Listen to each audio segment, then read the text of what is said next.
You ever wake up one day and realize your own worst nightmare isn't some wild stranger? It's your neighbors all dressed up in HOA badges and bad intentions. Let me tell you, I never thought I'd see the day the HOA would literally cut the seals on my power meter and try to steal my electricity. But here we are, and the excuse they gave me, they said they were just testing it like I shouldn't interfere. The only thing tested that day was my patience. And honestly, the only reason I didn't swing was because I figured the sheriff would do a better job. But let me back up a sec. The whole mess started at dusk, Sky all bruised up in purple and orange, me in my old leather chair, cleaning a saddle strap room, smelling like soap and memories. Lena, my wife, humming in the kitchen. Everything felt calm until the lights in the house did this little shudder. Not much, just enough to make you wonder if the house is sighing. Happens again longer this time.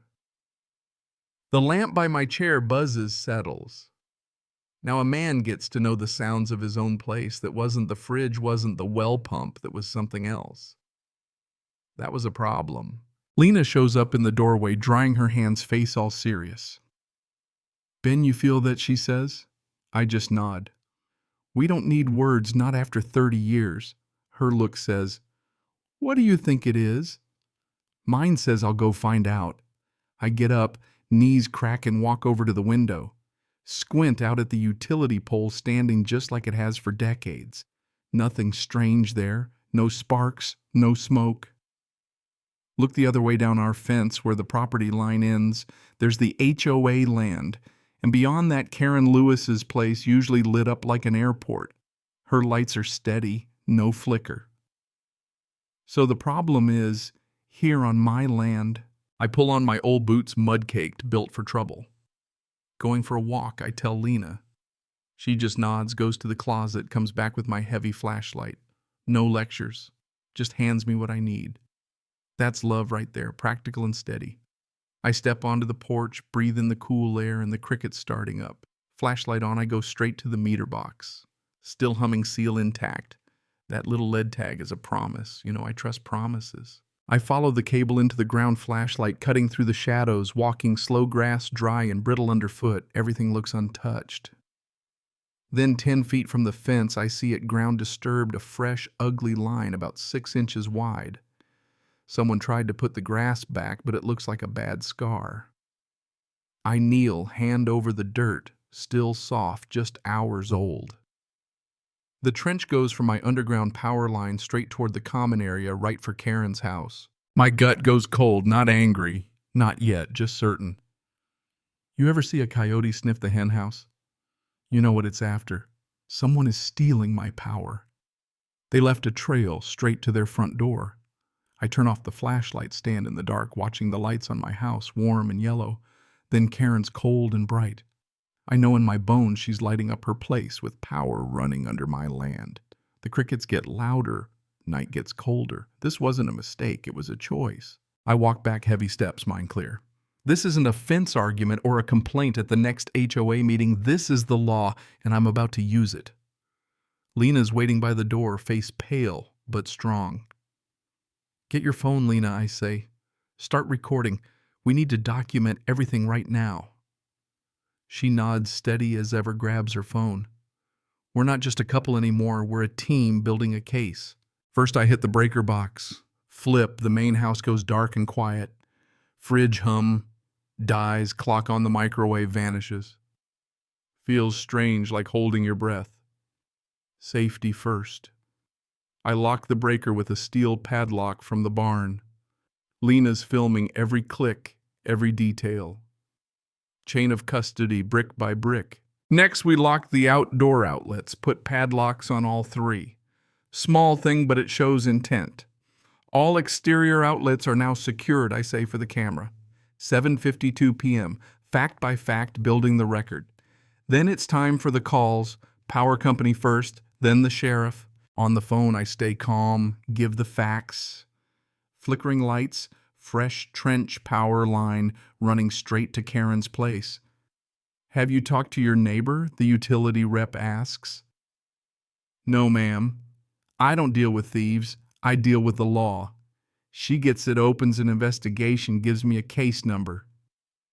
Lena emails the videos over. Then I call the sheriff, file for theft of services, trespassing, property damage. Don't touch the trench, the deputy says. Let us and the power company handle it. Perfect. That was the plan all along. We sit in the kitchen dark but calm, like camping indoors. That's that for tonight, I tell Lena.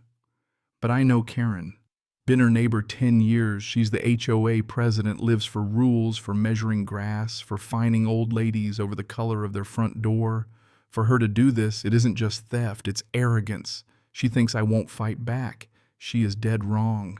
Next morning, a pink envelope on my truck, HOA violation notice for interfering with community utility infrastructure, $500 fine, plus a new emergency bylaw forcing me to provide power to neighbors. Hers, of course, $1,000 a day if I refuse. Lena reads it jaw tight. Your breaker's in your garage. How is that community accessible, she asks. In Karen's world, everything is hers. We just borrow it. Lena laughs, not a happy sound. She caused the grid instability and now wants to use it for power. It's illegal, but she doesn't care. That afternoon, Karen comes to the door flanked by 2 board members who look like they want to be anywhere else. Lena's got her phone hidden, streaming everything. Ben, we came to discuss the violations. I stand in the doorway blocking her. There are no violations, just a crime yours. Her smile drops. Let's not be dramatic, she says. It's for the good of the community. Only power issue is the illegal trench you dug from my line to your house, I say, voice steady. She plays dumb. I hold my ground. Show me the law that says I have to let you steal from me. She sputters, threatens a lien, demands I remove the locks. You have nothing, I say. I have the power company, the sheriff, and the truth. She hisses. This is your final warning. I just close the door gentle. That day we send all the evidence to the power company and sheriff. The trap's set. Next morning, the field investigator Dave shows up. He's all business checks, the trench nods, calls it a textbook illegal tap, installs a digital monitor at my meter logs every draw. If there's any usage while your breaker's off, we'll know, he says. I keep the generator running house dark except a few lamps. Dave gives me his card. Call if anything happens. No sooner does he leave than Deputy Miller, the young sheriff, arrives. He gathers more evidence, takes the pink letter, as evidence tells me. You're doing everything right, Mr. Morrison. But he can't get a warrant just yet. Needs a trigger. Let's do the inspection during the next board meeting in public as a safety check, he says. Smart kid. Karen can't refuse without revealing her hand. We wait. Days go by. Generator hums. House stays quiet. Neighbors get curious. Lena rallies a few, the ones who've had their own run-ins with Karen.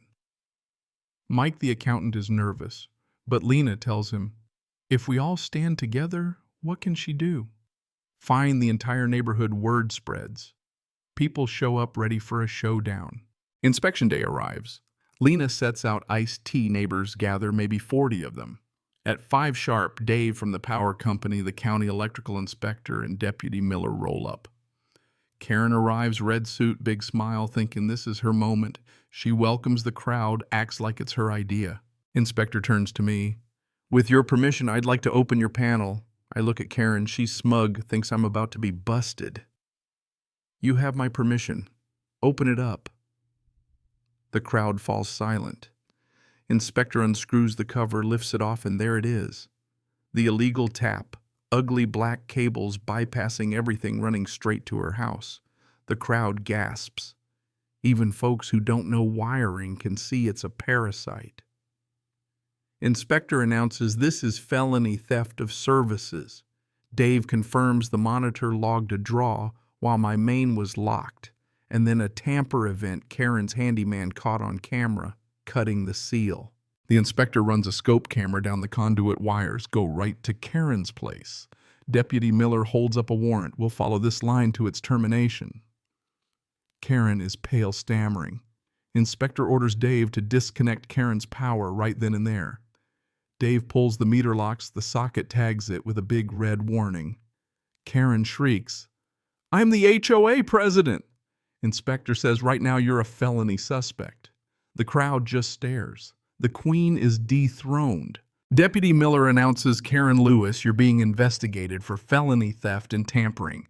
Inspector starts calculating restitution, $800 in stolen electricity, $15,000 in fines and costs. Karen whispers, the HOA will cover it. No, ma'am, that's on you, the deputy says. The two board members start backing away, faces gray. That's when Lena drops the tailgate, pulls out a clipboard. Petition for immediate recall of HOA President Karen Lewis. Mrs. Porter steps up first, then Mike, then half the neighborhood lines up. Democracy in action right there on my lawn. Karen stares, then stumbles off, drives away. By nightfall, the recall is done.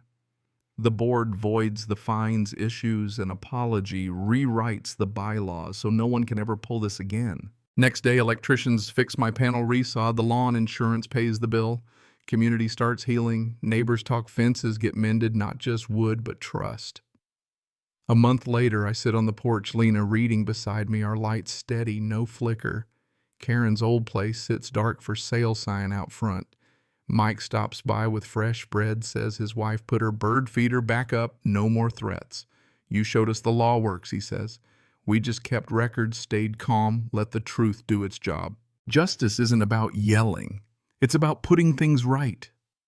You use the law like a good wrench, steady and sure, turning rusty bolts where hands alone fail. Karen thought power came from pink letters and a title. But real power is facts, patience, and people standing together. In the end, we didn't just win a fight. We set the scales right.